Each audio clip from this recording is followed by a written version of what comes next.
Ku ssaawa nga 5:30 ez'ekiro olunaku lw'eggulo ettaka lyazzeemu okubumbulukuka mu bitundu by'e Buduuda era ne litta abantu abagambibwa okuba nga baweze 5 ate abalala 10 ne bagendera ku bisago wamu n'okwonoona ebintu ng'ennimiro n'ebirala olw'enkuba eyasuze effudemba. Wabula ababaka abakiikirira abantu abawangaalira eno bagamba nti kino tekyandibaddewo singa gavumenti okusengula abantu kwe yatandika yakukola mu bwangu. Ministry y'ebigo tebiraze teyambye muntu wa Buduuda.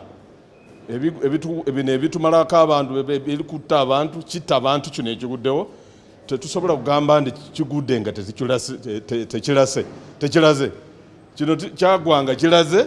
Kirungi abantu babateeka wamu naye kakati sipiidi kwe bazimbira amayumba temala.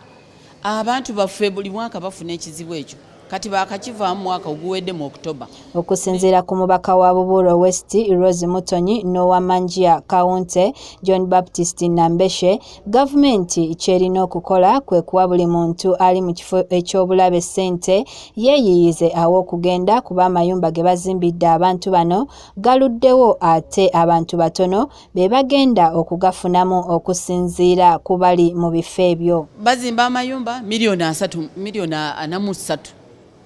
Kakati omuntu waffe abadde asula mu nnyumba ya miliyoni nga 5 bwe bamuwa miliyoni nga 2 oba 15 n'agenda gy'agenda ajja kwerwanako nga bukyali. Embeera mbi naye ministry y'ebigo tebiraze tebadde na mutima teraze kufaayo teraze kulumirwa ku bulamu bw'abantu.